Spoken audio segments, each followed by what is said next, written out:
कैसे हैं आप सभी लोग। उम्मीद करता हूँ आप सभी लोग बहुत ही अच्छे होंगे। तो आज की इस वीडियो में हम पढ़ने वाले हैं कि गुणनखंड अर्थात फैक्टराइजेशन किसे कहते हैं, कैसे ज्ञात करते हैं गुणनखंड। हम इस वीडियो में देखेंगे सबसे आसान से आसान तरीके से कैसे गुणनखंड ज्ञात किया जाता है। आपको बहुत ही आसान तरीके से समझ में आएगा। तो यहाँ पे हमने एक गुणनखंड ले लिए हैं x² प्लस 9x प्लस 20। यदि इस तरीके का गुणनखंड रहता है तो हम देखते हैं कि x² के आगे कोई भी क्या है गुणांक नहीं है, तो हम क्या छिपा होता है 1। यदि 1 छिपा है तो हम इसे 1 लिख भी सकते हैं। इसे हम लिख सकते हैं 1 into x² plus 9x plus 20। अब हमें क्या करना है कि जो x² का गुणांक है इसे अचर पद में उठा के गुणा कर देना है। यह तो चर है x वाला, लेकिन यह 20 क्या है अचर।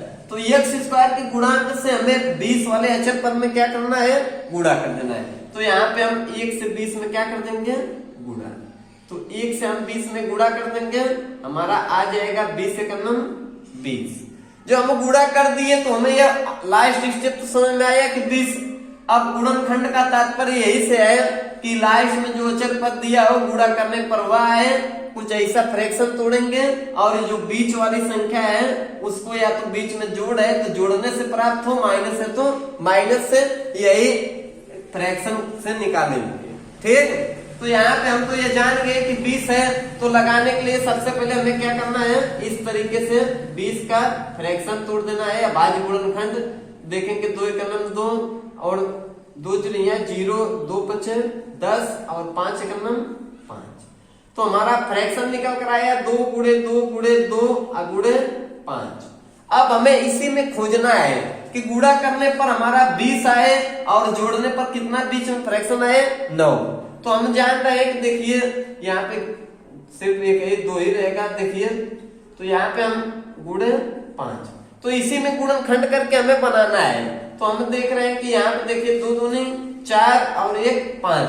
यहाँ पे मान लीजिए 2 दूनी 4 और 5 गुणा कर देंगे तो 4 5 20 और यही 4 और 5 हम जोड़ देंगे तो हमारा क्या निकल कर आएगा 9।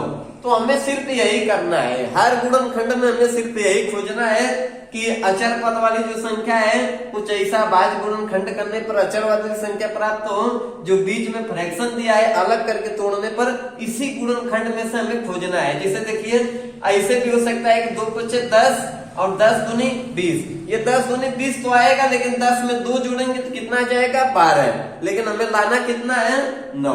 तो हमें क्या करना है 4 और 5 गुणनखंड मिला तो लिख देंगे। अब यहाँ पे 1 हम नहीं लिखेंगे तब भी कोई बात नहीं, x² प्लस ये जो 9 आया है इसको हमें तोड़ देना है 4 प्लस 9 4 प्लस 5 अब प्लस यहाँ पे देखिए x है तो यहाँ पे x लिख देना है प्लस 20।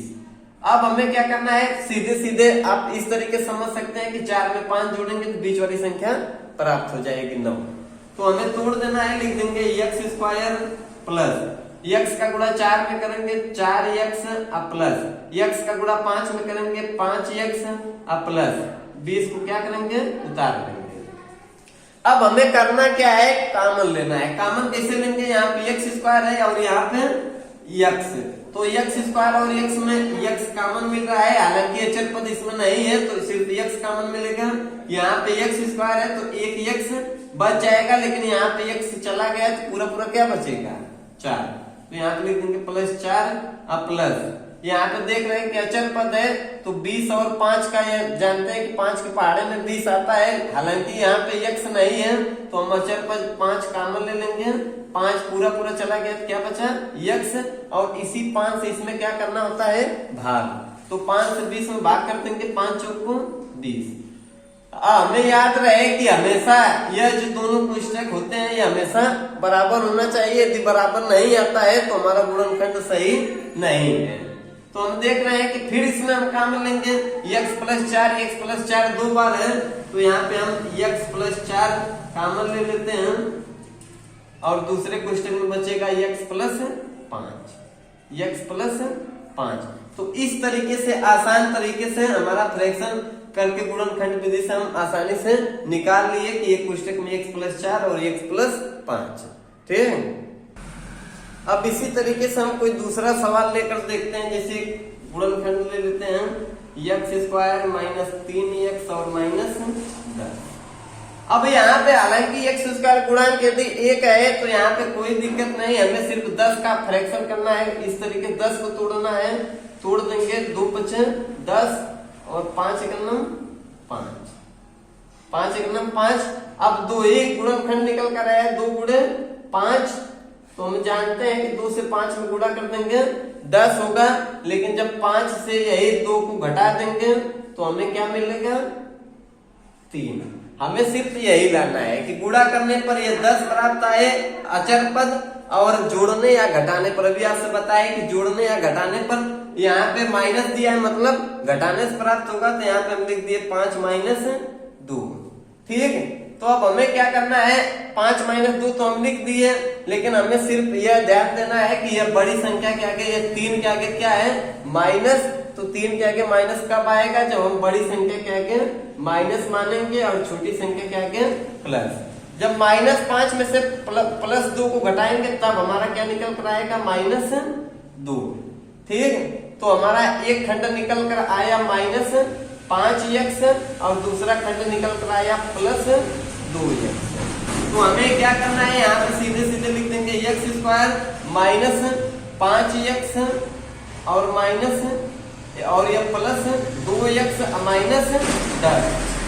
अब देखिए आप आसानी से यह भी समझ सकते हैं कि यहाँ पे -3 दिया है, इसलिए -5 में +2 गया -3, इसका 2 खंड हो गया। तो हम अब कॉमन लेंगे, यहाँ पे फिर उसी तरीके से x कॉमन मिल रहा है, तो यहाँ पे बचेगा x -5। यहाँ पे देखिए अचर पद में +2 कॉमन मिल रहा है, तो 2 कॉमन ले लिए, बचा x -2 5 10। फिर से x -5 कॉमन मिल रहा है, तो लिख देंगे x -5 और दूसरे कोष्टक में x +2। इस तरीके से आसानी से हमारा आंसर गुणनखंड विधि से निकल गया। इस तरीके से आप निकाल सकते हैं आसानी से। ठीक, अब हम कोई दूसरे गुणनखंड की बात करें, कोई दूसरा सवाल ले लेते हैं। तो देखिए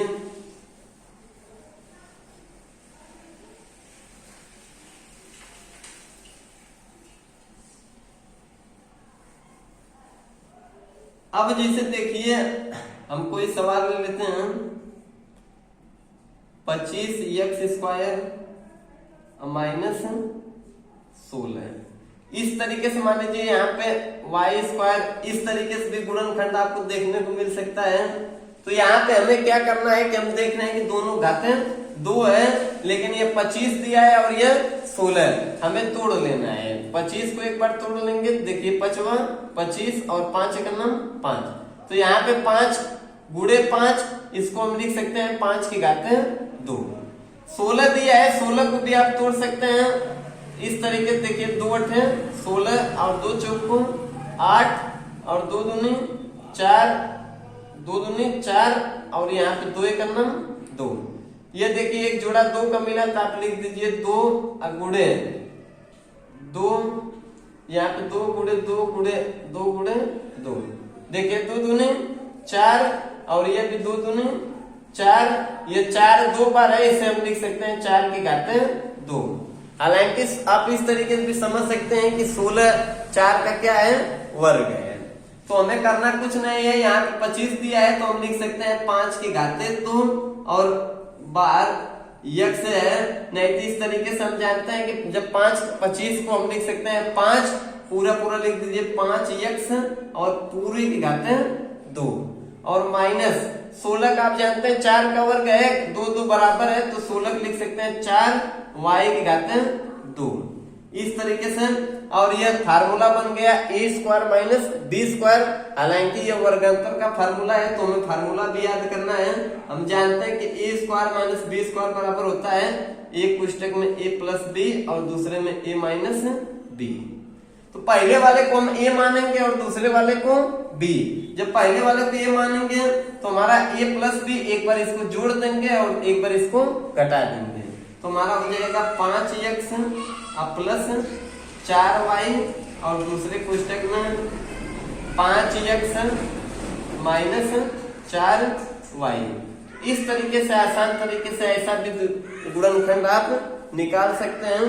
तो उम्मीद करता हूँ आपको वीडियो जरूर पसंद आया होगा। यदि वीडियो आपको पसंद आता है तो वीडियो को लाइक कमेंट कर दे और चैनल पर नए हैं तो चैनल को सब्सक्राइब कर दे।